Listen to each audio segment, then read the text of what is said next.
నిర్ణయం తీసుకోండి వచ్చి. సో ఇక్కడ వరకు మనం ప్రయాణం చేసి వచ్చాము. 2 గంటల సమయాన్ని ఇక్కడ మనం ఇన్వెస్ట్మెంట్ పెడతా ఉన్నాము. సో ఇక్కడ తీసుకునే నిర్ణయమే ఈరోజు మన యొక్క జీవితాన్ని మారుస్తుంది. సో ఫస్ట్ ఆఫ్ ఆల్ ఒకసారి మనకు ప్రసాద్ సార్ చాలా అద్భుతంగా ప్లాన్ చెప్పడం జరిగింది. ఎంత అద్భుతంగా జరిగింది చెప్పిండు అంటే సార్ది నేను సెకండ్ టైం ప్లాన్ పెట్టుకున్నాను. పూర్తిగా విన్న ప్లాన్ ఇదే అనమాట. చాలా అద్భుతంగా జరిగింది. నాకైతే క్లియర్గా అర్థమైంది ఈరోజే జాయిన్ అవ్వాలని అనుకుంటున్నాను. ఎందుకంటే ఉన్న వాళ్ళ గురించి చెప్తున్నాను. నేను కూడా ఒక కొత్త వ్యక్తిగా నేను ఈరోజు సార్ యొక్క ప్లాన్ విని నేను మళ్ళీ ఒకసారి డిసిషన్ తీసుకొని ఈ రోజు నుంచి నా యొక్క పని మళ్ళీ స్టార్ట్ చేస్తే ఎట్లా ఉంటుంది అని చెప్పేసి అనుకుంటున్నాను. అట్లా మీ అందరికి కూడా అంతే. ఈరోజు విన్న ప్లాన్ మన యొక్క జీవితాన్ని మార్చే ప్లాన్. బేసికలీ నేను ఒక ఫోటోగ్రాఫర్ అండి. మా యొక్క ప్రాపర్ వచ్చేసి వర్గల్. నా పేరు వచ్చేసి అశోక్. ఫోటోగ్రాఫర్గా ఒక 12 సంవత్సరాల ఎక్స్పీరియన్స్ ఉంది నాకు. 12 సంవత్సరాల ఎక్స్పీరియన్స్లో కూడా నేను మిడిల్ క్లాస్ ఫ్యామిలీ నుంచి వచ్చినాము. చేతిలో డబ్బులు లేవు. ఏదైనా చెయ్యాలి అంటే అప్పు చేయాలి, అప్పు తీర్చాలి. అలాంటి పొజిషన్ నుంచే రావడం జరిగింది. రీల్ కెమెరాలు ఉన్న సిచ్యువేషన్లో ఫోటోగ్రఫీకి రావడం జరిగింది. 12 సంవత్సరాలు అక్కడ కష్టపడడం జరిగింది. ఈ 12 సంవత్సరాలు 8 నుంచి 9 లక్షల వరకు ఇన్వెస్ట్మెంట్ చేసాము. సొంత స్టూడియోని పెట్టడం జరిగింది. వర్క్ చేసినాము. తీరా చూస్తే కనుక సంపాదించింది ఏమీ లేదు, అప్పులు మాత్రమే ఉంటా ఉన్నాయి. ఎందుకు అంటే రీల్ కెమెరా నుంచి జర్నీ చూస్తే ఈరోజు డిజిటల్ కెమెరా వైపు ప్రయాణం చూస్తే లక్షల రూపాయల ఇన్వెస్ట్మెంట్, ప్రతిసారి ఇన్వెస్ట్మెంట్ పెడుతూనే వెళ్తూ ఉండాలి. అలా పెడుతూ అప్పు చేయాలి, ఇన్వెస్ట్మెంట్ పెట్టాలి, సంపాదించాలి, అప్పు తీర్చాలి. మళ్ళీ అప్పటికి ఇంకొక అప్డేట్ అయ్యింది అనుకోండి, మళ్ళీ ఇంకొక కెమెరా తీసుకురావాలి. అదే ప్రాసెస్ వెళ్తూ ఉంది. కానీ కళలు చాలా పెద్దగా ఉండేవి.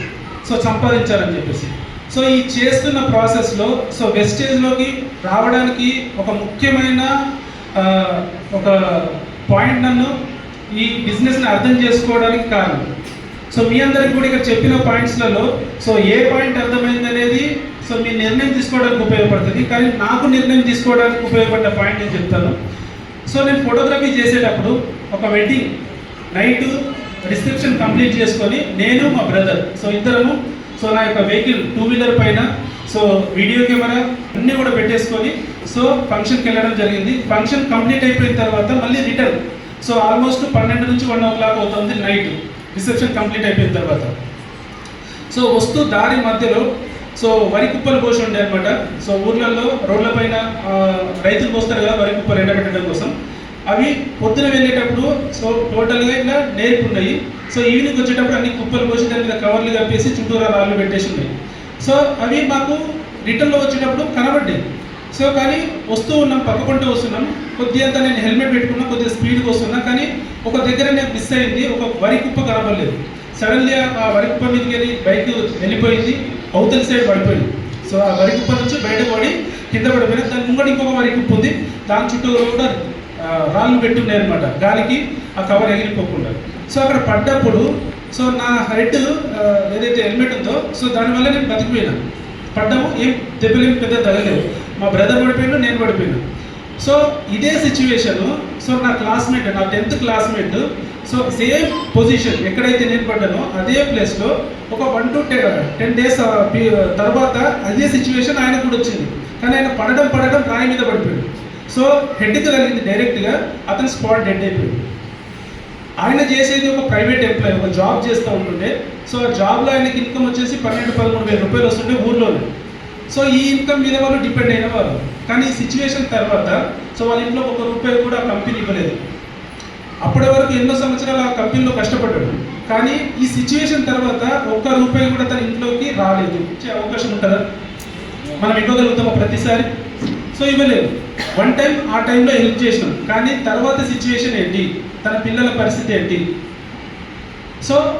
వాళ్ళే అనుభవించారు. ఇక్కడ నాకు కనెక్ట్ అయిన పాయింట్ ఏంటంటే వెస్టేజ్ విన్నప్పుడు నాకు చాలా కళలు ఉండేవి.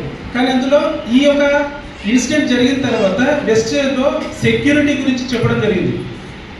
ఈ బిజినెస్ చేస్తే కొద్ది రోజుల తర్వాత నువ్వు పని చేయకుండా కూడా నీ ఇంట్లోకి డబ్బులు వస్తాయి. ఈ పాయింట్ నాకు కనెక్ట్ అయింది. And time, money. నువ్వు ఎవరి కింద పని చేయకూడదు. అండ్ డబ్బు ఎంత కావాలంటే అంత సంపాదించుకోవచ్చు.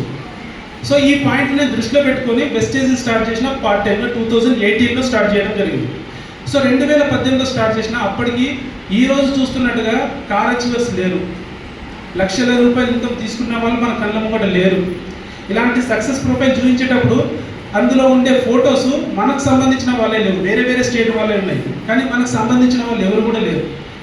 ఆ టైంలోనే మేమున్న విలేజ్ నుంచి ప్రొడక్ట్స్ కొనుక్కోవాలంటే 45 కిలోమీటర్లు 50 కిలోమీటర్లు ట్రావెల్ చేస్తే కానీ మనకు స్టోర్ లేదు. ఆన్లైన్లో ఆర్డర్ పెడదామంటే ఆన్లైన్లో ప్రోడక్ట్ వచ్చే ఫెసిలిటీస్ లేదు. అండ్ సక్సెస్ఫుల్ లీడర్స్ లేరు, తెలుగులో మాట్లాడే వాళ్ళు లేరు, టోటల్ హిందీలో చెప్పే వాళ్ళే ఉన్నారు, తెలుగులో ఒక్క లీడర్ కూడా లేడు. కానీ బిజినెస్ని చేయాలి, కానీ నిర్ణయం తీసుకున్నాం, ఒకటే ఒక కమిట్మెంట్, ఎలాంటి పెట్టుబడి లేదు, కానీ కమిట్మెంట్తో పనిచేస్తే కనుక ఇక్కడ నుంచి సక్సెస్ అవ్వచ్చు, అది ఒక్కటే పాయింట్లో సో నిర్ణయం తీసుకొని చేయడం స్టార్ట్ చేసినాము. సో ఫస్ట్ మంత్ నా యొక్క ఇన్కమ్ వచ్చేసి 191 రూపాయలు వచ్చిందండి, 191 రూపీస్. సో ఎంత హ్యాపీగా ఉంటుంది, ఒక నెలంతా కష్టపడితే 191 రూపాయలు వచ్చింది అనుకోండి, హ్యాపీయా కాదా? ఎంతమంది హ్యాపీగా ఫీల్ అవుతారు? అదే ప్లేస్లో ఒక నెల ఒక వ్యక్తి జాబ్కి వెళ్ళాడు అనుకోండి, ఆయనకి మినిమం ఒక 10,000 రూపాయలైనా రాదా? మరి నాకు 190 రూపాయలు వచ్చింది, ఎంతమంది నాకు అప్రిషియేట్ చేస్తారు? సూపర్ సూపర్, మంచి పని చేస్తున్నావు, 191 రూపాయలు కదా. సో మరి దావతి తుపా అని చెప్పేసి 191 రూపాయలు ప్యాకేజ్కి వెళ్ళి బిర్యానీ ఆర్డర్ చేయొచ్చా? లేదు కదా. సో గమనించండి, 191 రూపాయలు ఇన్కమ్ అనేది ఒక నెల కష్టపడితే వచ్చింది. కానీ ఇదే బిజినెస్ కంటిన్యూ చేసుకుంటూ వెళ్ళినాము. సో 11th మంత్ వచ్చేసి మా మిస్సెస్ ప్రెగ్నెంట్. సో 11th మంత్లో నాకు సెకండ్ బాబు పుట్టిండు అనమాట. ఆ మంత్ నేను అస్సలు వర్క్ చేయలేదు, 12 సంవత్సరాలు వర్క్ చేసిన ఫోటో స్టూడియో టోటల్గా జీరో, అక్కడ వర్క్ చేయలేదు. అండ్ వెస్టేజ్లో కూడా నేను వర్క్ చేయలేదు. కానీ 11th మంత్ నా ఇన్కమ్ వచ్చేసి సో 10వ తారీఖు నాడు 13,000 రూపాయల ప్లస్ ఇన్కమ్ అనేది నాకు రావడం జరిగింది. వితౌట్ వర్క్, ఏ పని చేయకుండా ఈ ఇన్కమ్ నాకు వచ్చింది అంటే ఎందుకు వచ్చింది, ఎక్కడి నుంచి వచ్చింది? నేను పని చేయలేదు. మరి ఫోటో స్టూడియోలో నేను పని చేసిన, 12 సంవత్సరాల ఎక్స్పీరియన్స్ ఉంది. మరి అక్కడ ఇన్కమ్ ఎందుకు రాలేదు, ఇక్కడ ఇన్కమ్ ఎందుకు వచ్చింది? ఎందుకు వచ్చింది చెప్పండి.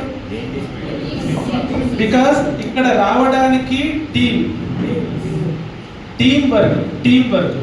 సో మనం ఆల్రెడీ ఫోటో స్టూడియోలో చేస్తుంది ఏంటంటే సింగిల్ వర్క్, అంటే నేను పని చేస్తే డబ్బులు వచ్చే పొజిషన్లో స్టూడియోలో వర్క్ చేస్తూ ఉన్నా.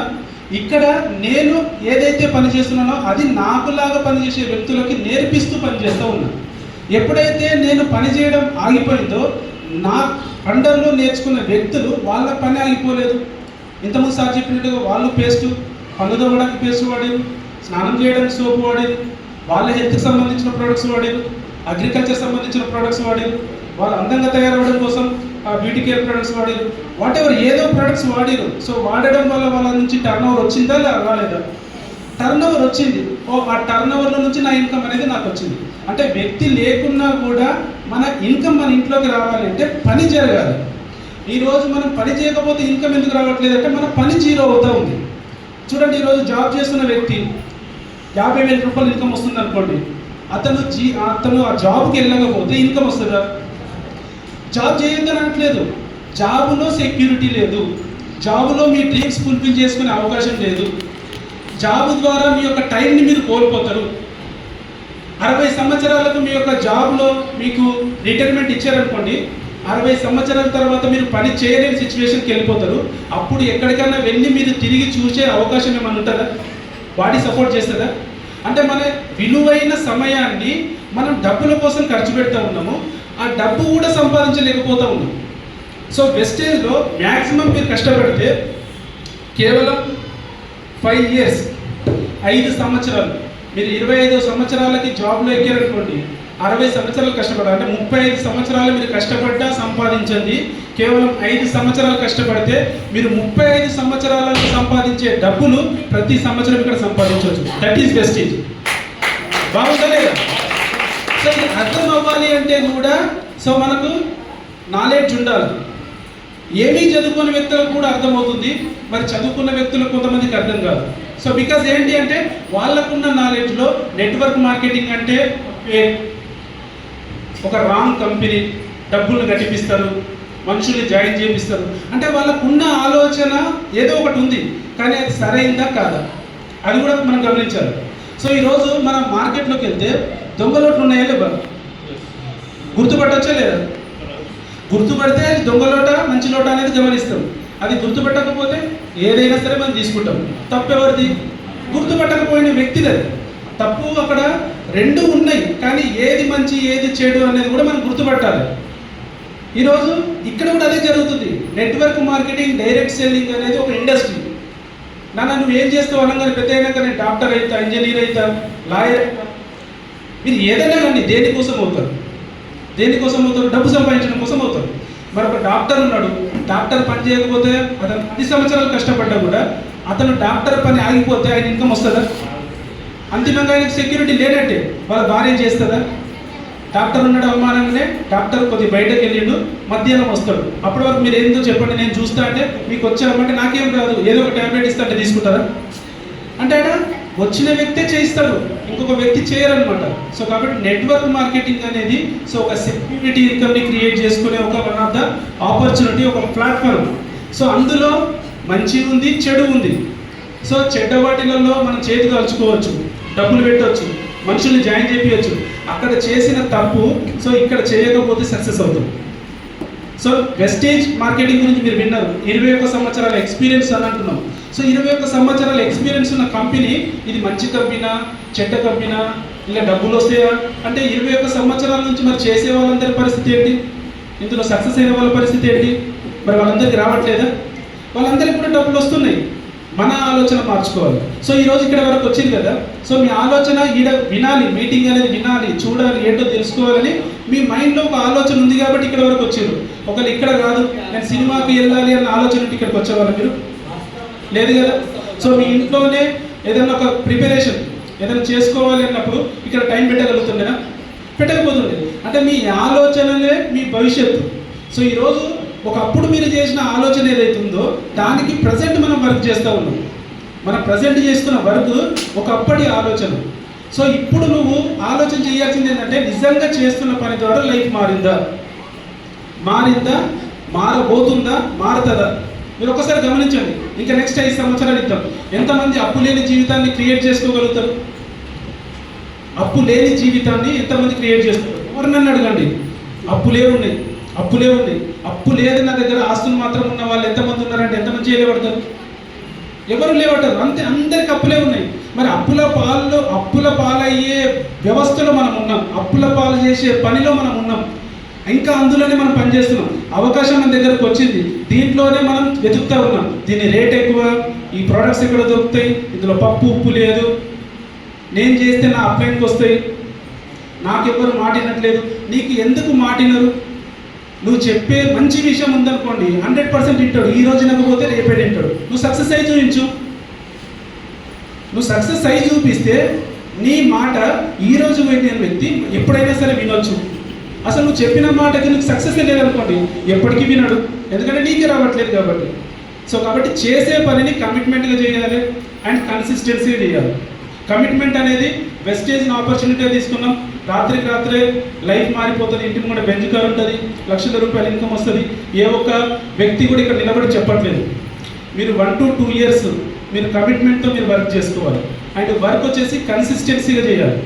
ఒక్కొక్క వ్యక్తికి మీకు తెలిసిన ప్రతి ఒక్క వ్యక్తికి వెస్టేజ్ ఆపర్చునిటీని మీరు చెప్పాలి. ఇక్కడ ఏదైతే మార్కెటింగ్ ప్లాన్ విన్నారో ఆ ప్లాన్ను నేర్చుకొని మనం చెప్పాలి. సో చెప్పిన తర్వాత ఆయన డిసిషన్ ఏదైనా కానివ్వండి, ప్రొడక్ట్స్ కొనుక్కుంటా అంటే కొనుక్కోమని చెప్పాలి, బిజినెస్ చేస్తాను అంటే నాతో పాటు నేను ఎట్లయితే చేస్తున్నానో దాన్ని ఫాలో అవ్వమని చెప్పాలి. సో ఈ 2 పనులు మనం చేయగలిగితే 1 to 2 years ఇక్కడ కమిట్మెంట్గా మనం ఉండగలిగితే సో మనలాంటి ఒక టీం మనం ఇక్కడ క్రియేట్ చేయగలుగుతాము, సక్సెస్ వైపు వెళ్ళగలుగుతాము. సో ఈరోజు 5 సంవత్సరాలు చేస్తే సక్సెస్ అవుతాము. సో నేను 6 సంవత్సరాలు నాకు కంప్లీట్ అయిపోయింది. 6 నుంచి 7 సంవత్సరాలు కంప్లీట్ అయిపోయింది. ఈరోజు నా యొక్క హైయెస్ట్ ఇన్కమ్ 10 lakhs తీసుకోవడం జరిగింది. 10 లక్షల రూపాయలు ఒక్క నెల ఇన్కమ్ 10 లక్షల రూపాయలు తీసుకునే బిజినెస్ అండి ఇది. ఈరోజు తీసుకున్నాం కూడా. మరి 10 లక్షల రూపాయలు ఇచ్చే కంపెనీ ఇక్కడ ఉంది. మరి 10 లక్షల రూపాయలు సంపాదించాలంటే మరి బయట ఎంత ఇన్వెస్ట్మెంట్ చేయాలి? ఇన్వెస్ట్మెంట్ చేస్తే వస్తుందా? నిజంగా చెప్పండి. ఒక 50,000 రూపాయలు సంపాదించి ఏదైనా ఒక బిజినెస్ చెప్పండి, ఐడియా ఉంటే ఒక్క బిజినెస్ చెప్పండి. కేవలం 50,000 రూపాయలు. ఒక నెలకి 50,000 రూపాయలు రావాలి. ఉందా మన దగ్గర? లేదు. అదే 50,000 రూపాయలు సంపాదించాలి, ఒక జాబ్లోకి వెళ్తాం. ఏ జాబ్ ఉందో చెప్పండి. ఇప్పుడు 50,000 రూపాయలు రావాలి. మా అల్లుడు ఉన్నాడు, బీటెక్ కంప్లీట్ చేసిండు, అతనికి జాబ్ వేకెన్సీ వెతుకుతూ ఉన్నాడు. ఒక్క 50,000 రూపాయలు వచ్చే చెప్పండి ఏదన్నా జాబ్. మన దగ్గర ఈ అవకాశం లేదు, బిజినెస్ అవకాశం కూడా లేదు. వచ్చిన అవకాశంలోనే ఇది నాతో అవుతుందా అని చూస్తూ ఉంటాం. ఎందుకు కాదు ఇక్కడ ప్రతి ఒక్కరితో అవుతుంది. నేను చదివింది జస్ట్ ఇంటర్మీడియట్, నాకంటే ఎక్కువ చదువుకున్న వాళ్ళు ఉన్నారు. జస్ట్ బిజినెస్ని అర్థం చేసుకోండి. ఇంటర్మీడియట్ చదువుకున్న నేను సక్సెస్ అయినా, 7వ క్లాస్ చదువుకున్న సలీం సార్ సక్సెస్ అయ్యాడు, శ్రీనివాస్ సార్ సక్సెస్ అయ్యాడు, ఒక గవర్నమెంట్ జాబు ప్రొఫెషనల్గా చేస్తున్న వ్యక్తి వాళ్ళు కూడా సక్సెస్ అయ్యారు. ఇక్కడ ఎవరికి అడ్డులు లేవు, అడ్డంకులు ఏమి లేవు. మీరు కష్టపడగలిగితే this is the best opportunity. అర్థం చేసుకోండి. మనకు అర్థం కాకపోతే మనం బిజినెస్లో ఉండలేము. సో ఇలా చూసుకుంటే 10 లక్షల రూపాయలు ఇన్కమ్ సంపాదించడం జరిగింది. And time freedom.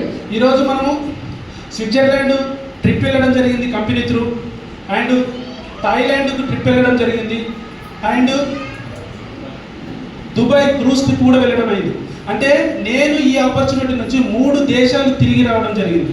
3 దేశాలు అంటే ఒక దేశాన్ని మనం తిరిగి రావాలి అంటే ఫస్ట్ ఆఫ్ ఆల్ మన దగ్గర సమయం ఉండాలి. సమయమే లేకపోతే ఎన్ని డబ్బులు ఉన్నా వేస్టే కదా. సో మనకు ఇక్కడ టైం ఫ్రీడమ్ అండ్ మనీ వచ్చేసి మోర్ దెన్ మీరు ఎంత సంపాదించాలంటే అంత సంపాదించుకోవచ్చు. అండ్ ఫైనల్గా వచ్చేసి సెక్యూరిటీ. సో సెక్యూరిటీ విషయంలో చెప్తున్నానండి. సో ఇంతకుముందే నేను మాట్లాడినా, పని చేయకపోతే నాకు ఇక్కడ 13,000 రూపాయలు వచ్చింది అన్న. ఎప్పుడు? నా బాబు పుట్టినప్పుడు పని చేయలేదు. సో మళ్ళీ నేను ఒక మంత్ పని చేయలేదు. అదెప్పుడు అంటే సో మే మంత్ నేను వర్క్ చేయలేదు. మే 2025. సో అంటే లాస్ట్ మంత్, ఇది జూన్ కదా, మే మంత్ నేను అస్సలు వర్క్ చేయలేదు. సో బికాజ్ ఎందుకు చేయలేదు అంటే, సో నా యొక్క బ్రదర్ ఇంతకుముందు ఎప్పుడైతే నేను యాక్సిడెంట్ అయి పడ్డప్పుడు చెప్పాను, మా బ్రదర్ సో బట్టల షాప్ నడుపుతుండే. సో ఈ బిజినెస్లో నేను చాలాసార్లు చెప్పిన, బిజినెస్ చేయరా మంచిగా ఉంటుంది, నీ పని చేసుకుంటూ నువ్వు చేయరా అని చెప్పేసి అంటే, సో ఇట్లా ఒక్కొక్కరికి చెప్పడం నాతో కాదన్నా, తిరగడం నాతో కాదు, ఎవరైనా నో చెప్తే నాకు దాన్ని యాక్సెప్ట్ చేసుకోవడం అనమాట, కొద్దిగా కోపం ఎక్కువ. సో అట్లాంటి పర్సన్ ఎన్నిసార్లు చెప్పినా బిజినెస్లో రాలేదు. సో నేనేమనుకున్నా అంటే, సరే నేను సక్సెస్ అవుతున్నాను కదా, ఇప్పుడు రాని వ్యక్తిని మనం బలవంతం పెడితే వస్తాడా? చేయడు కదా. సో సరే నేనైతే సక్సెస్లో ఉన్నా కదా, ఏది అవసరం ఉన్నా నా ఫ్యామిలీకి నేను చూసుకోగలుగుతా అని చెప్పేసి నేనున్నాను. సో లాస్ట్ సిచ్యువేషన్ మేలో సో ఒక హెల్త్ ఇన్సిడెంట్ వచ్చి సో మా బ్రదరు చనిపోవడం జరిగింది. ఇప్పుడు మా బ్రదర్ లేడు, మా అమ్మకి మేము ఇద్దరం కొడుకున్నాం. మా అమ్మకి ఇప్పుడు ఒక 20-30 ఏళ్ళు వచ్చిన పిల్లలు ఎదిగిరు. ఇప్పుడు వాళ్ళని పిల్లలు పోషించాలన్నా పిల్లలకి తల్లిదండ్రులు పోషిస్తారా? తల్లిదండ్రులు పోషిస్తారు. మరి తల్లిదండ్రులకి ఒక పిల్లగాడు మిస్ అయ్యిండు, బాధ ఉంటుందా, హ్యాపీ ఉంటుందా? మరి అన్ని సంవత్సరాలు పెంచిన కళ్ళ ముంగట కొడుకు చనిపోవడం చూసింది కదా. మరి ఆ కొడుకుకి 2 కొడుకులు ఉన్నారు. లోకజ్ఞానం తెలియదు ఇంకా. ఒకళ్ళు వచ్చేసి 4 ఇయర్స్ ఉంటారు, ఒకళ్ళు వచ్చేసి 7 ఇయర్స్ ఉంటారు. ఒకళ్ళు 4 ఇయర్స్ ఉంటారు, ఒకళ్ళు 7 ఇయర్స్ ఉంటారు. మరి ఇప్పుడు వీళ్ళ పరిస్థితి ఏంటి చెప్పండి? ఏదైనా సింపుల్గా చెప్పండి, మీకు ఏదైనా ఐడియా ఉందా? వీళ్ళ పరిస్థితి రాబోయే రోజులలో ఎట్లా, వాళ్ళ భవిష్యత్తు ఎట్లా, వాళ్ళ ఖర్చులు ఏంటి, వాళ్ళ చదువు ఏంటి, వాళ్ళ మెయింటెనెన్స్ ఏంటి, ఎవరు చేస్తారు? ఇప్పుడు నేను వీళ్ళని చూసుకోవడానికి నేనున్నా, A to Z నేనున్నా, ఏదైనా సరే నేను చేయడానికి నేనున్నా. మరి ఒకవేళ ఇలాంటి సిచ్యువేషన్ మన ఫ్యామిలీలో ఏదైనా జరగడానికి జరిగితే కనుక సో మన ఫ్యామిలీకి ఎవరున్నారు? ఒకసారి చెప్పండి, ఎవరున్నారు? ఉన్నారా? రూపాయి రాసి పెట్టి రూపాయి అడిగే వ్యక్తులు ఉన్నారు. ఈరోజు మనం సంపాదించిందే మనకు అవుతుంది. లాస్ట్ చనిపోయినప్పుడు 1,20,000 రూపాయలు ఖర్చు అయిందండి. 1,20,000 రూపాయలు ఖర్చు అయితే ఏ ఒక్కరు వచ్చి రూపాయి ఇయ్యలేదు. నా వెస్టేజ్లో ఉన్న డబ్బులు నేను ఖర్చు పెట్టినా, 1,20,000 రూపాయలు ఖర్చు పెట్టినా. ఆ కార్యక్రమం జరగాలంటే 1,20,000 రూపాయలు. అందరూ అడిగేవాళ్ళే, ఒక్కరైనా సరే ఇగో తీసుకో అని చెప్పేసి తన నుంచి ఏదైనా ప్రాఫిట్ పొందిన వాళ్ళు కూడా 1 రూపాయి ఇవ్వలేదు. మరి ఎవరు ఖర్చు పెట్టారు? నేను ఖర్చు పెట్టాను. ఈరోజు ఫ్యామిలీకి నేనున్నా, మన ఫ్యామిలీకి ఎవరు ఉన్నారు? మరి ఇలాంటి సిచ్యువేషన్లో 1 మంత్ నేను చాలా డిస్టర్బ్ అయిపోయినా. అని నా సొంత తమ్ముడు ఇట్లా చనిపోయాడు, అన్ఎక్స్పెక్టెడ్గా చనిపోయాడు. పిల్లల పరిస్థితి ఏంటి, తల్లిదండ్రుల పరిస్థితి ఏంటి? నేను ఇక్కడ హ్యాపీగా పనిచేస్తూ ఉన్నాను. మా తమ్ముడు మా అమ్మ వాళ్ళతో ఉంటాడు, వాళ్ళను చూసుకుంటూ ఉంటాడు. వాడు అక్కడ వాళ్ళు చూసుకుంటున్నాడు, వాళ్ళకి ఏది కావాలని హెల్ప్ చేస్తాను అని చెప్పేసి నేను ఇక్కడ హ్యాపీగా పనిచేస్తున్నాను. సడన్గా డిస్టర్బ్ అయిపోయింది. ఇప్పుడు ఈరోజు వాళ్ళని చూసుకోవడానికి అక్కడ లేడు. సో ఇట్లాంటి సిచ్యువేషన్లో మైండ్ మొత్తం డిస్టర్బ్ అయ్యి ఒక 1 మంత్ నేను కూడా టోటల్ డిస్టర్బ్ అయిన అవుతాను. మాట్లాడాలంటే హ్యాపీగా మాట్లాడే ఆ మూమెంట్ వస్తలేదు. అట్లా అని చెప్పేసి 1 మంత్ పని చేయలేదు. అయినా లాస్ట్ మంత్ మేలో చనిపోయింది కదా, మే మంత్ పని చేయకుండా కూడా జూన్ మంత్ 10వ తారీఖు నాడు నాకు లక్షల్లో చెక్ వచ్చింది. ఎందుకు వచ్చింది? ఎందుకు ఇచ్చేది? బికాస్ సెక్యూరిటీ, బికాస్ నెట్వర్క్ ఉంది. ఇప్పుడు ఇంతమంది లీడర్స్ ఉన్నారు నా అండర్లో, టీంలో చాలా మంది ఉన్నారు ఇక్కడ పనిచేసే వ్యక్తులు. నేను పని చేయకుండా కూడా మీరందరూ పనిచేసిన దానికి నాకు ఇన్కమ్ వచ్చింది. కానీ మీ అందరి కోసం ఒకరోజు నేను నిర్ణయం తీసుకొని పనిచేసిన. ఒకరోజు నిర్ణయం తీసుకొని నేను ఇక్కడ ఈ ఆపర్చునిటీని అర్థం చేసుకొని అర్థమైన ఆపర్చునిటీని అర్థం చేయించుకుంటూ వెళ్తా ఉన్నా. నాకు ఈరోజు సిచ్యువేషన్ ఏంటంటే పని చేయకుండా డబ్బులు వచ్చే ఆ యొక్క స్టాండర్డ్స్లో నేను ఈ బిజినెస్లో ఉన్నాను. మరి మనందరికీ ఉందా? లేదు కదా. సో ఒక్క నిర్ణయం తీసుకోండి.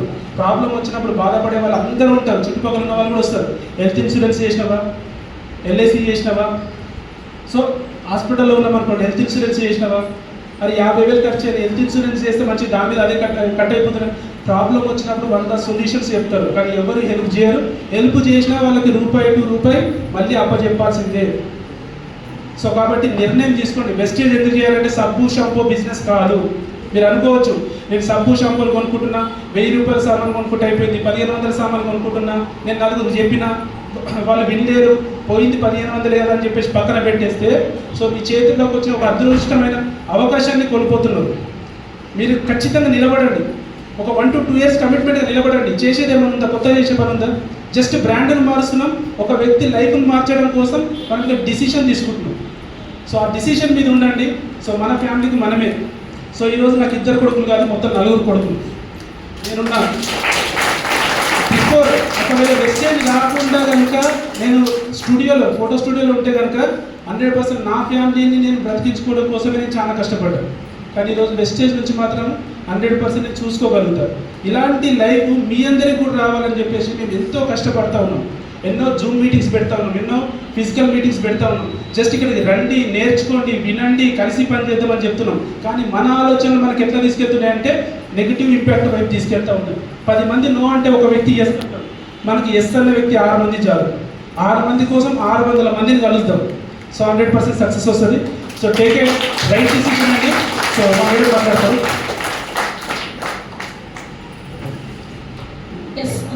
గుడ్ ఈవినింగ్ అండి. Good evening. సో ఎందుకు అందరూ గుడ్ మార్నింగ్ అంటున్నారు మళ్ళీ అంటే మన బిజినెస్లో గుడ్ ఎర్నింగ్. సో ప్రొద్దున లేస్తే మనం ఎంత ఫ్రెష్గా గుడ్ మార్నింగ్ అంటామో మన బిజినెస్లో కూడా అందుకే ఫస్ట్ గుడ్ మార్నింగ్ అని అంటాం. సో గుడ్ మార్నింగ్ అండి. Good morning. సో నా పేరు వచ్చేసి లావణ్య అశోక్. సో సార్ చెప్పిన ఒక మాటకి నేను కూడా చాలా ఎమోషనల్ అయ్యాను. అదొక మాకు బ్యాడ్ లక్ అనుకోవాలి మా లైఫ్లో. సో ఎంతమందికి అండి ఈరోజు నన్ను కొత్తగా చూస్తున్నారు, అసలు మమ్మల్ని ఎంతమంది ఫస్ట్ టైం వచ్చారు? ఒకసారి హ్యాండ్ రైజ్ చేయండి. నన్ను చూడడం మొదటిసారి అండ్ ఈరోజు కొత్తగా ఈ బిజినెస్లోకి వచ్చారు. So thank you so much అండి. ఎందుకు అని అంటే ఇలా కొత్తగా వచ్చిన వాళ్ళు వీళ్ళండి, వీళ్ళకి లక్షలు వస్తున్నాయి, ఇంత సన్మానం చేసి నిలబడి చప్పట్లు కొట్టన్నా వీళ్ళకి అంటే మరి మేమేమో ₹70 టికెట్ పెట్టుకొని వచ్చినాం. ఆల్రెడీ ఒక 8%లో ఉన్న వాళ్ళు, ఒక బ్రౌన్స్ డైరెక్టర్లో ఉన్న వాళ్ళు కూడా మాకైతే వచ్చాడు కష్టాలు వస్తున్నాయి, వీళ్ళకేమో ఇంత మంచి రికగ్నేషన్స్ ఉన్నాయి అని అనుకుండవచ్చు. ఎందుకంటే అలాంటి మైండ్ సెట్ నుంచే నేను కూడా వచ్చాను. ఈ 6.5 సంవత్సరాలలో మమ్మల్ని కూడా చాలామంది, కొన్ని వేల మంది మమ్మల్ని రిజెక్ట్ చేశారు. 100 మంది కాదు, కొన్ని వేల మంది రిజెక్ట్ చేశారు. కొన్ని వేల మంది రిజెక్ట్ చేస్తే అందులో వచ్చిన వాళ్ళ 100 మందే మాతో పనిచేశారు. ఆ 100 మంది పనిచేస్తేనే కొన్ని లక్షల టీం అయింది. అంటే నేను ఎక్కువ మందికి చెప్పాను. అంటే ప్రతి ఒక్కరికి చెప్పే క్షణాల్లో ఎన్నో అవమానాలు, ఎన్నో మాటలు కూడా ఎదురుపడ్డాం. నాకు డబ్బు వచ్చినా సరే అయినా కానీ అబద్ధం మాట్లాడుతున్నారు, మీరు అంత అబద్ధం, మీరు ఫేక్ అని మొహం మీద అన్న మాటలు కూడా మాకు కూడా జరిగినాయి. మరి మీకు కూడా జరుగుతున్నాయా, జరగట్లేవా? అవుతున్నాయా బిజినెస్లో? ఖచ్చితంగా అవుతాయి. ఎందుకు అంటే నిజాయితీ ఉన్న దగ్గర కష్టాలు ఉంటాయి. అర్థమవుతుందా? నిజాయితీ ఉన్న దగ్గర కష్టాలు తప్పనిసరిగా ఉంటాయి. మన పని నీతిగా నిజాయితీగా చేసేది. మరి ఈరోజు ఇప్పుడు చాలామంది మా మరిది చెప్పారు, మా సార్ వాళ్ళ బ్రదర్దే, మాకు ఒకటి బాధ, అతనికి సెక్యూరిటీ ఇన్కమ్ ఇప్పించలేము, మా బిజినెస్లో ఎంత చెప్పినా రాలేదు. అంటే ఎగ్జాంపుల్గా నేను ఎవరిని అనట్లేదు. లేదు, మా లైఫ్లో జరిగినాయి. ఈ రోజు వరకు ఇప్పటి వరకు మా ఫ్యామిలీలో నా మమ్మీ సైడు మా ఫాదర్ సైడు నా బలగం వచ్చేసి 100 మంది పైన ఉన్నారు. ఒక్కరు కూడా లేరు బిజినెస్లో. కానీ నేను వాళ్ళందరికీ చెప్పిన, అందరికీ రావచ్చు రాకపోవచ్చు, అయ్యో ఆ మేడంకి రారంటే నేను చుట్టాలకే చెప్పా అనకండి, అందరికీ చెప్పాలి. ఎందుకంటే మనకు తెలిసిన వాళ్ళకు చెప్పుకుంటూ వెళితేనే మనకు అనేది ప్రాక్టీస్ అవుతుంది. ఎంతో మంది డ్రీమర్స్ ఉంటారు మన ఫ్యామిలీలోనే, మనల్ని నమ్మే వాళ్ళు ఉంటారు, అరే నేను చేస్తే వీళ్ళకి ఏడొస్తాయో అనే వాళ్ళు కూడా ఉంటారు. బట్ మా ఫ్యామిలీలో మాత్రం ఎవ్వరు రాలేరండి. జాయిన్ అయ్యారు, స్టార్టింగ్లో జాయిన్ అయ్యారు, ప్రోడక్ట్లు కొనుక్కున్నారు, తర్వాత మళ్ళీ కొన్నారు, మూడోసారి కొనుక్కోమంటే మరి ఇక నాతో కాదు, నువ్వు చేసుకో అశోక్ అప్పుడు కాదు. ఎందుకు మరి అశోక్కి ఎందుకు చెప్పాడు అంటే, నేను ఈ బిజినెస్లో మా సార్కి నేను ఒక 2 సంవత్సరాల దాకా నేను ఎలాంటి సపోర్ట్ చేయలేదు. మరి ఈరోజు ఏంటి ఇంత బాగా మాట్లాడుతుంది, ఎట్లా వస్తున్నాయి మాటలు అంటే డబ్బు. అవునండి, డబ్బే. ఎందుకంటే ఆ 2 సంవత్సరాల దాకా నేను ఎందుకు సపోర్ట్ చేయలేదు అంటే, అంతదాకా మేము చాలా పనులు చేశాం. నేను సొంతంగా స్టిచ్చింగ్ చేసుకునేదాన్ని, నాకంటూ ఒక పని వచ్చేది. మా సార్ ఫోటోగ్రఫీ ఫీల్డ్లో ఆ పాస్ ఫోటోలు జెరాక్స్లు కూడా నేను తీసేదాన్ని, కెమెరాతోటి అన్నీ చేసేదాన్ని. సో తను బయటికి వెళ్ళినా కూడా ఆ షాప్లో నాకంటూ ఒక పని ఉండేది, స్టిచ్చింగ్ చేసుకునేదాన్ని. కాబట్టి ఆ పని నేను చేసుకునేదాన్ని. దాని తర్వాత మేము ఆటోలో బట్టలు అమ్ముకుంటూ ఆ పని కూడా చేసినాము, ఫాస్ట్ ఫుడ్ సెంటర్ పెట్టినాము, LIC ఏజెంట్గా చేసినాము, రకరకాలు పటాకులు అమ్మినాము సీజన్ వచ్చినప్పుడు. అంటే సీజనల్ బిజినెస్గా ప్రతిదీ పెట్టుబడి పెట్టినా చేసినాం. అట్లా అందుకే నేను ఇదొక వ్యాపారం తెచ్చినవా, నేను సపోర్ట్ చేయను, నీకు నచ్చినట్టు చేసుకో అన్నా. కొంతమంది ఈ రోజుల్లో మా భార్య వద్దంటుందని కూడా ఆగిపోయిన వాళ్ళు ఉన్నారు. గాడ్ గ్రేస్ అండి, ఈరోజు ఆ మాట నాకు రాలేదు. ఆ రోజు ఎందుకు ఈరోజు ఇంత మంచి లైఫ్ రావడానికి ఆ రోజు నాకు ఆ మాట రాలేదు. నీకు నచ్చినట్టు చేసుకో, నన్ను మాత్రం డిస్టర్బ్ చేయకుండా తాను చేసుకుంటూ వెళ్ళాడు. సో నాకు ఇంకొక మైనస్ ఏంటంటే, నేను కన్సీవ్ అయ్యాను. సో నాకు హెల్త్ ఇష్యూ చాలా వచ్చింది. ఈరోజు ఒక సెక్యూరిటీ ఇన్కమ్ కూడా మేము ఇక్కడ నుంచి తీసుకున్నాము. అండ్ అలా కంటిన్యూ మా ఈ 2 సంవత్సరాలు నేను పని చేయకపోవడం, తనకి సపోర్ట్ చేయలేదు. అయినా కానీ ఒక 30 నుంచి 40 వేల ఇన్కమ్ వచ్చింది. ఒక కార్ తీసుకున్నాము. ఒక మీటింగ్కి నన్ను ఈరోజు మీరు ఎలాగైతే వచ్చారో ఫస్ట్ టైము, నేను కూడా ఒక కోటి మీటింగ్లో వచ్చిన తర్వాత ఇంతమంది మధ్యలో ఉన్న ముందట కూర్చున్న వాళ్ళని నన్ను నమ్మాను. ఎందుకు నమ్మాను అంటే, వాళ్ళు నాకంటే పెద్ద చదువుకున్న వాళ్ళు, నేను కూడా ఇంటర్మీడియట్ చదువుకున్నది. ఇంత పెద్దగా చదువుకున్న వాళ్ళు వెస్టీజ్లో పనిచేస్తున్నారు. మరి చాలా మంచి బిజినెస్, ఆల్రెడీ 30,000 వస్తున్నాయి. మరి ఇంకా సపోర్ట్ చేస్తే మంచిదా, లేకుంటే బ్లౌజులు కుట్టుకుంటే 5-6 వేలు సంపాదిస్తుంది అలా? డబ్బులే చూడ నేను కుడతా ఉన్నా టూ మచ్గా, చేతులు గుంజుతున్నాయి, కాలు చేతులు గుంజుతున్నాయి, చాలా వస్తున్నాయి. కానీ నేను అక్కడనే అదే పని అంటే నడుస్తుందా, లేదు అంటే అక్కడ డబ్బు ఉంది, మా హస్బెండ్ నాకు ప్రతి దానికి ఇన్ఫర్మేషన్ ఇస్తుండు, అప్పుడు నేను అక్కడికి వెళ్ళాలా ఇక్కడికి వెళ్ళాలా అంటే చాలా ఆలోచించి ఎస్ వెస్టీజ్ నా లైఫ్ మారుతుంది, ఆల్రెడీ వేల ఇన్కమ్ వస్తుంది. సో అక్కడ నుంచి మేము మా ఇద్దరం కలిసి పని చేసుకుంటూ ఎవరైతే మాకు పిలిచారో వాళ్ళ దగ్గరికి వెళ్తూ ఉండేవాళ్ళం, ప్లాన్లు చెప్పేవాళ్ళం. వచ్చేవాళ్ళు వస్తారు, రాని వాళ్ళు రాకపోదురు, వచ్చిన వాళ్ళతో పని చేద్దాము, రాని వాళ్ళకి ఫాలో చేద్దాము. మొహం మీదనే చెప్పిన వాళ్ళకి మాత్రం ఏ రోజు డిస్టర్బ్ చేయలేదండి. అలా మా లైఫ్ గడుస్తుంది. ఒకే ఒక్క రూమ్ అండి, నా మిడిల్ క్లాస్ లైఫ్ మాది. మా రూమ్ వచ్చేసి ఒకటే రూమ్ అండి, అది రేకుల రూము. ఆ రేకుల రూమ్లోనే నా లైఫ్ గడిచింది. 6.5 సంవత్సరాలు నేను ఆ రేకుల రూమే, సొంతిల్లే, రెంటిల్లు అయితే కాదు, రేకుల రూమ్ ఉంటుంటే వర్షాకాలం వస్తే మా కోతులు వచ్చి బలపడితే బొగర్లు పెట్టుకొని కిచెన్ లేదండి, ప్లాస్టిక్ అది అంతే, ఒక టేప్ వేసుకొని పెట్టుకున్నాం. ఇక్కడ అందరికీ కిచెన్ ఉంటుండే కదా, నాకు అలాంటి కిచెన్ లేకుండే. ఎందుకంటే ఆ టేబుల్ ఏదో ఒక టేబుల్ తెచ్చేసి ఆ టేబుల్ పైన నా కిచెన్ ప్లాట్ఫామ్నే చేసుకున్నాను. ఆ కిచెన్ పక్క పంటే కొత్తలు కొట్టేసి అది వాటర్ పడుతుండే, ఆ వాటర్ పడితే బగోర్లు పెట్టుకునేదాన్ని. సో వర్షాకాలం వస్తే బాధ, చలికాలం వస్తే రేకుల రూమ్లో ఎట్లుంటుందండి, చల్లగా సరే ఉంటుంది కదా. సో అట్లా వర్షాకాలంలో బాధపడేదాన్ని, ఎండాకాలం మరి రేకుల రూమ్లో ఎట్లుంటామండి, ఉంటారా? సో ఇలాంటి ప్రాబ్లమ్స్ వచ్చినప్పుడు ఏ భార్య అయినా భర్తని అంటదా అనదా? నన్ను ఈ రూమ్లో ఉంచినో ఏంటి బాధ అంటామా అనమా? మరి ఉండడానికి కారణం ఏంటండి? డబ్బు లేకపోవడంలోనే నా రేకుల రూమ్లో ఉన్నా తప్ప, నాకు డబ్బు ఉంటే నేను ఎందుకు రేకుల రూమ్లో ఉంటా? అవునా కాదా? సో కోటీశ్వరులమై రేకుల రూమ్లో అయితే ఉంటాం కదా. సో దానికి కారణం ఏంటి? మా దగ్గర డబ్బు లేదు. డబ్బు ఉంటే మంచిగా కట్టుకుందాము, 2 అంతరాల బిల్డింగే రాబట్టే వాళ్ళం, డబ్బు లేదు. సో అట్లా 6.5 సంవత్సరాలు మా లైఫ్ అలాగే గడిచింది, ఒకే ఒక్క రూమ్లో. ఆ రూమ్లో ఉన్నప్పుడే మాకు ఈ అవకాశం వచ్చింది. ఈ అవకాశం ద్వారా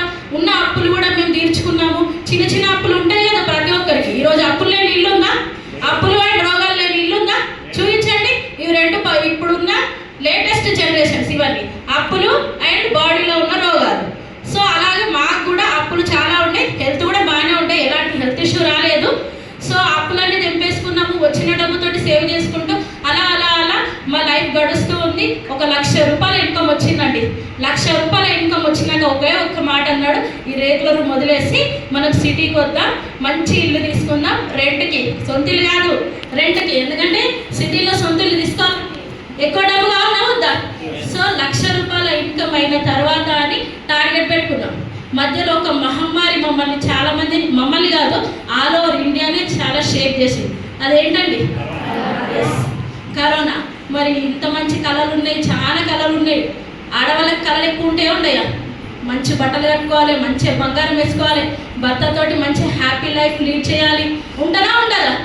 సో అలాంటి మహమ్మారి వచ్చినప్పుడు కూడా మాకు ఈ వెస్టీజ్ ద్వారా ప్రతి నెల ఫస్ట్ లాక్డౌన్లో 40 నుంచి 50 వేలు ఎట్టుకోలేవండి. అది మా సెక్యూరిటీ ఇన్కమ్.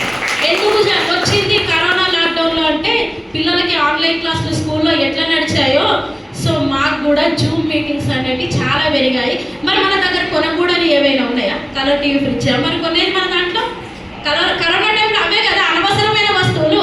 బట్టలు కొనుక్కున్నామా, కలర్ టీవీలు కొన్నామా, ఫ్రిడ్జ్లు కొన్నామా? నిత్యావసరాల వస్తువులు కరోనా లాక్డౌన్లో కొనుక్కున్నాం. మరి నిత్యం వాడుకునే వస్తువులు మన వెస్టీజ్లో ఆరోగ్యాన్ని కాపాడుకునే హెల్త్ న్యూట్రిషన్స్ ఉన్నాయి, అగ్రికల్చర్గా రైతులు మంచిగా పంట దిగుబడి చేయడానికి అగ్రికల్చర్ ప్రోడక్ట్స్ ఉన్నాయి, హోమ్ నీడ్స్ ఉన్నాయి. ఇలాంటి వస్తువులతోటి మన బిజినెస్ ఇంకా పెరుగుతుందా తగ్గుతుందా? మరి ఆన్లైన్ క్లాస్ పిల్లలకి 1,00,000 ఫీజు కట్టినా కూడా ఇంట్లో నుంచే నడిచినాయి లాక్డౌన్లో. సో అలాంటి జూమ్ ద్వారా కూడా ఫస్ట్ లాక్డౌన్లో మా బిజినెస్ ఇంకా పెరిగింది. చాలా మందికి కరోనా పెద్ద శాపం అయిపోతే వెస్టీజ్లో ఉన్న వాళ్ళకి మాత్రం పెద్ద వరం, మాకైతే వరమేనండి. సో అలా వెస్టీజ్లో ఫస్ట్ లాక్డౌన్లో 40-50 వేలు వచ్చింది. సో మళ్ళీ సెకండ్ లాక్డౌన్ వచ్చింది. ఆ సెకండ్ లాక్డౌన్ వచ్చే వరకు మాది 1,00,000 రూపాయల ఇన్కమ్ అయింది. ఆ రేకుల రూమ్లోనే 1,00,000 రూపాయల చెక్కు తీసుకున్నాకనే ఊరెళ్దాం అనుకున్నాం. చెక్ తీసుకున్నాం. వెంటనే మళ్ళీ 2021కి మళ్ళీ మేము వచ్చాము. ఇక్కడ హైదరాబాద్ అల్వాల్లో మేము రూమ్ రెంట్కి తీసుకున్నాం. మళ్ళీ సెకండ్ లాక్డౌన్ స్టార్ట్ అయింది. ఆ సెకండ్ లాక్డౌన్లో చాలా మంది ప్రాణాలు పోయినాయి, అవునా కాదు? మా ఫ్యామిలీలో కూడా కొంతమంది ప్రాణాలు పోయినాయండి. సో ఆ సెకండ్ లాక్డౌన్లో కూడా ఆ 1,00,000 రూపాయల డబ్బు మళ్ళీ చూస్తున్నా చూడాలి అని ఒక భయం ఉండే.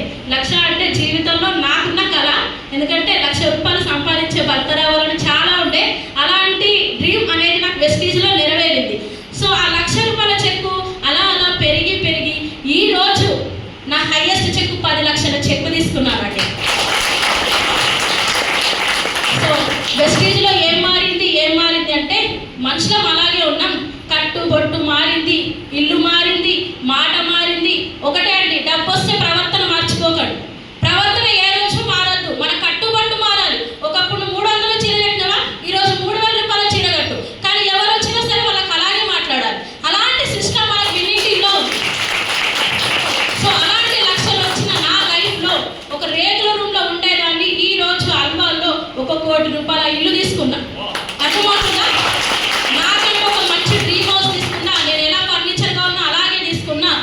నేను నా లైఫ్లో అసలు ఫ్లైట్ ఎక్కుతానా ఎక్కనా అని ఒక నాది డ్రీమ్ అండి. ఎందుకంటే నా సొంత అన్న చాలా పెద్ద జాబ్ చేస్తాడు, 1,00,000లో ఇన్కమ్ తీసుకుంటాడు. అతను ఎప్పుడు వచ్చినా ఫ్లైట్లో వస్తాడు, ఫ్లైట్లో పోతాడు. తొడబుట్టిన అన్న అంత కోటేశ్వరుడు అయితే మనకి ఎప్పుడన్నా అనిపిస్తుందా అనిపించదా? వచ్చే భార్య కూడా మనకి రేపు తేడాను చూస్తుందని ఒక చిన్న ఆడవాళ్ళకి ఉంటుందా ఉండదా? ఎక్కువగా ఉంటుంది, బయటికి చెప్పుకోలేదు. అట్లా నేను ఊరికి అనుకునేదాన్ని. కానీ ఈ వెస్టీజ్ ద్వారా నేను బయట దేశాలు కూడా, మా అన్న ఇంతవరకు బయట దేశాలు ఇప్పుడిప్పుడే చూస్తున్నాడు, నేను ఆల్రెడీ చూస్తూ వస్తూనే ఉన్నా. అలా నేను ఈ వెస్టీజ్ ద్వారా ఫ్లైట్లు ఎక్కాను, ఎన్నో దేశాలు కూడా తిరిగాను. స్విట్జర్లాండ్, ఇప్పుడు సార్ చెప్పాడు, స్విట్జర్లాండ్, జర్మనీ, థాయిలాండ్, ఇలాంటి ఎన్నో కంట్రీస్ చూశారు. అలాంటి డబ్బుతోటి ఆడవాళ్ళకి ఏముంటుందంటే ఎక్కువ ఇష్టం బంగారం, అవునా? సో అలాంటి బంగారం ఫస్ట్ మా సార్ నాకు తెస్తా అంటే ఒకటే ఒక్క మాట అన్నా. ఈరోజు నేను ఎందుకు ఇంత ఎమోషనల్ అయ్యాను అంటే మా సార్ ఫ్యామిలీ మేము అందరం చాలా హ్యాపీగా ఉంటామండి. మా మరిది వాళ్ళ వైఫ్ మేము సొంత సిస్టర్ లాగా ఉంటాం. ఒక్కసారి కూడా ఒక మాట అనుకున్న వాళ్ళం కాదు. మా అత్తమ్మ మామయ్య మేము అంత మంచి కలిసి ఉంటాం. సో ఫస్ట్ నేను ఒకటే అన్నా, నన్ను పెళ్లి చేసుకున్నప్పుడు నువ్వు కోటేశ్వరునిగా 1,00,000 రూపాయలు సంపాదిస్తలేవు, మధ్యలో ఈ అవకాశం వచ్చింది కాబట్టి నీకు 1,00,000 జీతం వచ్చింది. సో ఫస్ట్ నువ్వు బంగారం ఎవరికి తేవాలి? మీ అమ్మకి తేవాలి. సో ఈ వెస్టీజ్లో మనము డబ్బు కట్టింది కదా, మరి ఈ వెస్టీజ్లో ఇలా 1,00,000 సంపాదిస్తున్న ఫస్ట్ మీ అమ్మకు తెచ్చిన తర్వాత నాకు తీసుకో. అప్పుడు ఆ అమ్మ మనసు ఏముంటుంది?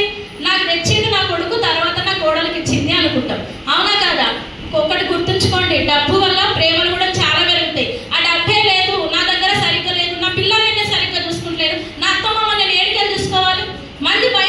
చూసుకోవాలి. అవునా కాదా? లోక భయానికి చూడాలి. ఆమె వాళ్ళకు అత్తమామనే చూడాలంటుంది అని అంటారు, కానీ లోపల బాధ ఎవరికి తెలుస్తుంది? డబ్బు లేకపోతే. అవునా కాదా? సో అట్లా మా అత్తమ్మకి నేను ఫస్ట్ ఆవిడకి నేను ఒక 3 తులాల చైన్ చేయించిన తర్వాత నేను గోల్డ్ తీసుకున్నా. సో అట్లా నేను గోల్డ్ తీసుకున్నాక నేను మా హస్బెండ్కి ఇక్కడ నుంచి 8 తులాల గిఫ్ట్ నేను ఇచ్చాను. అర్థమవుతుందా? ఒకప్పటిలాగా ఉందా బంగారం? ఒకప్పటిలా ఉందా? 1,00,000 రూపాయల తులం. 1,00,000 రూపాయలు అంటే అర్థం చేసుకోండి. అసలు ఒక్కసారి మీరు ఒక 20 సంవత్సరాలు కాదు, లేదంటే ఒక 10 సంవత్సరాలు వెనుకగా ఆలోచించండి. 10 ఏళ్ళ కింద ఉన్నట్టే ఉందా? అలాగే ఉన్నారా? అవునా కాదా? అప్పుడు ఒక 100 రూపాయలు ఖర్చు అయ్యేది, ఇప్పుడు 100 రూపాయలు ఖర్చు అవుతుందా? ఎవరైనా వస్తే ఒక 100 రూపాయలు 200 ఖర్చు అయ్యేది. ఒక్కసారి ఆలోచించుకోండి. ఫోన్ వచ్చి నుంచి చాలా మంది లైఫ్లు మారింది. అంటే ఎలా అంటే ఆ ఫోన్ని మనుషుల్ని కూడా దూరం చేసింది. ఒకప్పుడు ఇంటికి వెళ్ళి బొట్టు పెట్టి మా ఇంటికి పెళ్లికి రండి అని చెప్పినాం. ఈరోజు ఫోన్లోనే పెళ్లికి రమ్మని చెప్తున్నాం. అవునా కాదా? అంటే ఒకప్పుడు మనం దూరం ఉన్నప్పుడు కలిసినప్పుడు మా అమ్మ వచ్చింది, మా అక్క వచ్చిందని ప్రేమలు ఎక్కువ ఉండే. ఇప్పుడు అంటే బయట దేశంలో కూడా వీడియో కాల్లో చూస్తున్నాం. అవునా కాదా? దీనివల్ల ఏమైపోయింది? ప్రేమలు దూరం అయిపోతున్నాయి. ఈరోజు డబ్బు గురించి ఇన్స్టాగ్రామ్లో చూడండి, చేయలేని పనులు కూడా ఉన్నాయి ఆడవాళ్ళు. అవునా కాదా? ఎన్నో రకరకాలుగా ఇన్స్టాగ్రామ్లో టైం వేస్ట్ ఇలా చూసినాం. ఎప్పుడైనా చూస్తామో? 10 ఏళ్ళ క్రితం ఇలాంటి ఇంటర్నెట్ వచ్చిందా? ఇలా మనం ఇంటర్నెట్లో వంటలు చూసుకుంటాం. అంటే సోషల్ మీడియా మంచి చేసింది, కొంతమందికి చెడు కూడా చేస్తుంది. అవునా కాదా? సో నేను దేని తప్పు పడట్లేను. సో ఆలోచన అర్థం చేసుకోండి. ఎక్కడ డబ్బు ఉంది, ఆ డబ్బు ఉన్న చోట నీతి నిజాయితీ ఉందా అర్థం చేసుకోండి. నీతి నిజాయితీ ఉన్న చోట డబ్బు పుష్కలంగా ఉంటుంది, కానీ కష్టం ఉంటుంది. అలాంటి కష్టానికి నిలబడండి. ఆ కష్టానికి మేము నిలబడ్డాం కాబట్టి ఈ రోజు మీ అందరి ముందట నేను ఒక సెలబ్రిటీ స్థాయిలో వచ్చాను. సో డబ్బు వెస్టేజ్లో పుష్కలంగా ఉంది. తీసుకునే దాన్ని బట్టి, మాట్లాడే విధానాన్ని బట్టి మనం నేర్చుకోవాలి. ఎందుకు రావాలి సార్ నేను మీటింగ్లకి అంటే, నీతో వచ్చిన 10 మంది సక్సెస్ అవ్వాలి కాబట్టి ఆ 10 మంది గురించి మీరు మీటింగ్స్ రావాలి. నిన్ను నువ్వు మార్చుకోవడానికి మీటింగ్స్ రావాలి. నాకు ఒకప్పుడు బయట మాట్లాడడానికి భయపడేదాన్ని. అలాంటి దాన్ని ఈరోజు స్టేజ్లో ఎందుకు గట్టిగా మాట్లాడుతున్నా అంటే నన్ను నేను మార్చుకున్నా. టీవీ సీరియల్ ఆపేసిన. టీవీ సీరియల్ చూసి టైం పాస్ చేసేదాన్ని. అప్పుడు ఇన్స్టాగ్రామ్ లేదు నేను వచ్చినప్పుడు. మనకు అప్పుడు యూట్యూబ్ వీడియోస్ ఎక్కువగా ఉంటుండే, ఆ వీడియోస్ ఎక్కువగా చూసుకుంటుంటేది. ఈరోజు కూడా చాలా మంది ఇన్స్టాగ్రామ్లో అలాంటి వీడియోస్ చూసుకుంటూ టైం వేస్ట్ చేస్తారు. టైం వేస్ట్ చేసుకోకండి. అదే ఇన్స్టాగ్రామ్లో డబ్బులు సంపాదించే వాళ్ళు కూడా ఉన్నారు. ఆ పోస్టులు మనం చూస్తున్నామంటే వారు డబ్బులు తీసుకుంటారు, మనం చూస్తుంటాం. అవునా కాదా? అలాంటి పోస్టులు మనం క్రియేట్ చేసుకోవాలి. మన వెస్టీజ్ ద్వారా పోస్టులు చేయండి. ఈరోజు నాకు ఇన్స్టాగ్రామ్ ద్వారా కూడా 2 ఫ్యామిలీస్ వచ్చాయి ఈరోజు. సో ఇది నా పని అయిందా కాలేదా?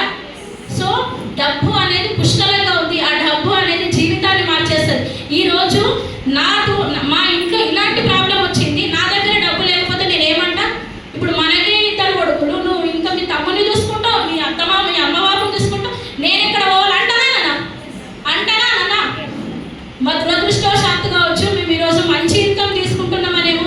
ఆ దేవుడు మా ఇంటి మనిషిని తీసుకెళ్ళిండు, కానీ మేము అతనికి వాళ్ళ పిల్లలకి మేము 3 తరాలుగా చూసుకున్నానికి మా హస్బెండ్కి నేను ఎల్లవేళలా సపోర్ట్ చేస్తా అని నేను మా ఆయనకి మాట్లాడాను. అది మన అత్తమ్మ కాదండి, అమ్మ నాన్న. ఎప్పుడైనా అమ్మ నాన్నగానే బిహేవ్ చేశాను, కానీ చిన్న చిన్న ప్రాబ్లమ్స్ ప్రతి ఒక్కరికి వస్తాయి. సో ఇలాంటి సిచ్యువేషన్ వచ్చినప్పుడు అతనికి ఒకటే చెప్తా, ఎలాంటి ప్రాబ్లంకైనా ఎలాంటి దానికైనా నేనున్నా నీ వెనకాల. ఎన్ని కష్టాలు వచ్చినా సరే మన దగ్గర డబ్బు ఉంది. ఆ డబ్బుతోటి కొన్ని 100 మందికి సాయం చేద్దాం. మన ఇంటి వాళ్ళకు మాత్రం ఏ లోటు లేకుండా చేద్దాం. ఆడవాళ్ళు మీ ఇంట్లోకి ఏదైనా మీ మమ్మీ డాడీకి ఏదైనా ప్రాబ్లం వచ్చిందనుకో మనం తీర్చగలుగుతామా? అప్పుడు ఏమంటారు భర్తలు, ఇది మనకే ఇంట్లో ఉంది, ఇప్పుడు మీ అమ్మ బాబు ఇంట్లో నువ్వు పనిచేస్తావు అంటారు. అని నువ్వు వెస్టీజ్లో కష్టపడు, మీ అమ్మ నాన్న కూడా కష్టం వస్తే మీరు నిలబడతావు. అవునా కాదా? సో టైం ఫ్రీడమ్ అనేది ఉంటుంది. ఈ రోజు నా భర్త నాకు ప్రతి టైం నాకు కూడా కేటాయిస్తాడు. ఈ బిజినెస్ ద్వారా నన్ను ఏ భర్త అయినా భార్యను పొగిడే క్షణాలంటే వెస్టీజ్లోనే. నాకు స్టేజ్ పైన కూడా నా గురించి ఎన్నో మాటలు చెప్తాడు. ఎంత హ్యాపీ అండి. అవునా కాదా? ఇక్కడ నుంచి టైం ఫ్రీడమ్ ఉంది. ఎన్నో ఏళ్ళ నుంచి మనం ఇంటి పనులు చేస్తున్నాం, పిల్లల్ని చూసుకుంటున్నాం. అలాంటి ఇంటి పనుల నుంచి కూడా ఈరోజు ఫ్రీ అవ్వచ్చు. ఈరోజు నేను ఇంటి పనుల నుంచి కూడా ఫ్రీ అండి. ఏంటి మేడం ఇంటి పనులు మరి తినదా చేయదా అని అంటారు. నేను తింటాను, నేను కూడా తింటా. ఇంటి పనులు నేను చేపిస్తా. ఎందుకు? నాకు ఒక 3000 పెడితే ఒక మేడ వస్తుంది. అవునా కాదు? సో అలాంటి ఇంటి పనులకు కూడా నేను ఒక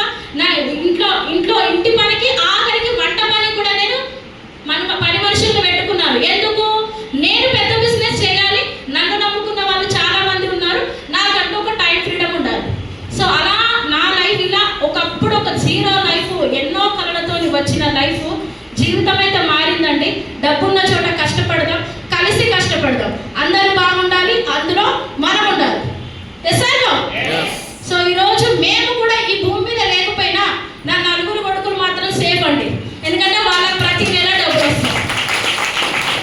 సో థ్యాంక్ యూ అండి నాకు ఈ అవకాశం ఇచ్చినందుకు. ఆర్సీపురం నేను ఫస్ట్ టైం వచ్చాను, చాలా చాలా happy. Wish you well. Thank you అండి. సో నా బెటర్, సో ఈరోజు నాకు అన్నిట్లలో సపోర్ట్ ఉంది. అన్నిట్లలో లాస్ట్ 1 మంత్ నేను బ్యాక్ వెళ్ళిపోయినప్పుడు కూడా చాలా సపోర్ట్ చేసింది. సో మళ్ళీ న్యూస్లోకి వెళ్ళాలి అని చెప్పేసి సో నాకు చాలా సపోర్ట్ ఇచ్చింది. సో మీ అందరూ మనకు కూడా నేను థ్యాంక్ యూ చెప్తున్నా. సో అట్లాగే ఈరోజు మీరు ఒక మంచి నిర్ణయం తీసుకొని వెళ్ళండి. సో వెస్టేజ్ అనేది ఒక కెరియర్ ఆపర్చునిటీ, మీరు కెరియర్గానే ఫీల్ అవ్వండి.